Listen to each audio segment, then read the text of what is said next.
श्रीमन्नारायण। आज इस श्रृंखला में हम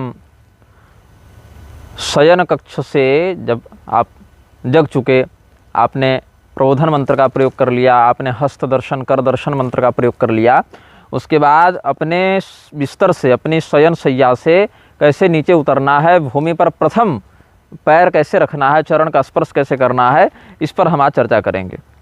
पृथ्वी देवी केवल कोई मिट्टी का टुकड़ा नहीं है, कोई खनिजों का, संसाधनों का भंडार नहीं है, केवल इस ब्रह्मांड में विचरण करता हुआ कोई प्लेनेट नहीं है। हमारे सनातन धर्म के सिद्धांतों में पृथ्वी देवी को भूदेवी कहा जाता है। भूदेवी भगवान नारायण की 6 पत्नियों में से एक प्रधान पत्नी है और भूदेवी हमारी माता भी हैं, क्योंकि हमें वह धारण करती हैं और संपूर्ण संसार के जो भी प्राणी हैं प्रधानता से पृथ्वी तत्व पर ही निष्ठा रखते हैं, निवास करते हैं। और जितनी पृथ्वी हम देख रहे हैं, जितनी पृथ्वी हमारे अंतर्गत दृष्टिगोचर हो रही है, केवल उतनी ही बड़ी पृथ्वी है, ऐसी बात नहीं है। सनातन शास्त्रों के अनुसार कहते हैं कि जहाँ तक सूर्य और चंद्रमा का प्रकाश जाता हो, वहाँ तक पृथ्वी की सीमा समझनी चाहिए। श्रीमद् भागवत महापुराण इत्यादि में ही जो भूगोल परिमाण दिया हुआ है, उसके आधार पर तात्विक दृष्टि से, दिव्य दृष्टि से जो लोग इस ब्रह्मांड के रहस्यों को जानने में समर्थ थे, ऐसे ऋषि महर्षियों ने पृथ्वी का परिमाण कितना बड़ा बताया। बोले कि जहाँ तक सूर्य और चंद्रमा का प्रकाश जाता हो, वहाँ तक पृथ्वी है। अब हमारे लिए जो जीवनोपयोगी भूमंडल है, भूखंड है, वो जितना दिख रहा है उतना है, लेकिन आवश्यक नहीं कि संसार के ब्रह्मांड के समस्त प्रजाजन, समस्त प्रजाति उतनी ही बड़ी पृथ्वी पर निवास करते हो। अपितु बात यह है कि हमारे लिए उतनी ही बड़ी पृथ्वी के अधिकार को भगवान ने प्रकाशित किया है, उतनी ही बड़ी पृथ्वी के रहस्य को भगवान ने प्रकाशित किया है। तो पृथ्वी देवी के ऊपर अपना हम पैर कैसे रख दें, क्योंकि इतनी दिव्य शक्ति हैं, पवित्र हैं, तो पृथ्वी के प्रति क्षमा प्रार्थना का यहाँ भाव रखना चाहिए।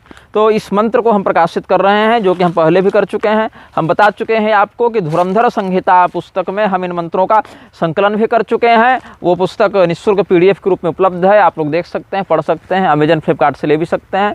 न लेने की इच्छा हो तो निःशुल्क PDF आप लोग डाउनलोड कर सकते हैं। तो ये मंत्र क्या है, विवरण में भी हम लिख देंगे, हिंदी अनुवाद के साथ इसको लिख देंगे। समुद्र वसने देवी पर्वतस्तन मंडले विष्णु पत्नी नमस्तुभ्यं पादस्पर्शं क्षमस्व मे। समुद्र वसने देवी पर्वतस्तन मंडले विष्णु पत्नी नमस्तुभ्यं पादस्पर्शं क्षमस्व मे। भाव यह है, हे पृथ्वी देवी, समुद्र ही आपके वस्त्र हैं और पर्वत ही आपके स्तन मंडल के समान सुशोभित हैं। भगवान विष्णु की आप प्रेयसी हैं, पत्नी हैं, आपको हम प्रणाम करते हैं। हम अपने चरणों के माध्यम से आपका जो स्पर्श करेंगे, चूँकि हम पृथ्वी पर खड़े रहकर ही कार्य करेंगे और पृथ्वी पर जब पैर पड़ेगा तो वो तो अपमान हो गया उनका, तो अपमान का दोष हमें न लगे, हम अपमान की भावना नहीं रखते हैं, अपितु अपने कर्तव्य को करने के लिए हम केवल आपके ऊपर अपना चरण रख रहे हैं। तो हमारे चरणों के स्पर्श से जो अपराध हो रहा हो, उसको आप क्षमा करें। इस प्रकार से पृथ्वी देवी से प्रार्थना करनी है। अब कुछ लोग इसमें यह प्रश्न करते हैं कि पहले कौन सा पैर रखें, दायां पैर रखें या बायां पैर रखें। तो इसमें कोई निश्चित विधिवाक्य तो नहीं है हमारी दृष्टि में उपलब्ध, किंतु सामान्य दृष्टि से समझना चाहिए कि जिसके गोत्र का जो चरण हो, प्रधानता से उसका प्रयोग करना चाहिए। कुछ व्यक्तियों के गोत्र के चरण में दक्षिण लिखा रहता है, कहीं वाम लिखा रहता है, तो जिनके गोत्र का चरण दक्षिण हो वो अपना दायां पैर पहले रखें, जिनके चरण गोत्र का चरण वाम हो वो बायां पैर पहले रखें। इस प्रकार से समझा जा सकता है, लेकिन ये भी कोई ठोस विधिवाक्य नहीं है कि ऐसा ही करना है। हमारी दृष्टि में जहाँ तक शास्त्र प्रमाण है, कोई ठोस विधिवाक्य नहीं है कि ऐसा ही करना है।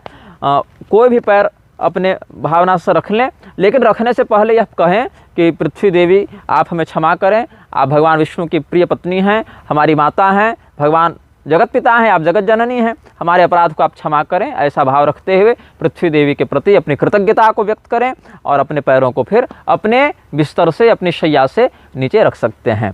तो इस श्रृंखला में ये वीडियो हम पूर्ण करते हैं, फिर पुनः अगले मंत्र के साथ अगली श्रृंखला में मिलेंगे। जय श्रीमन्नारायण।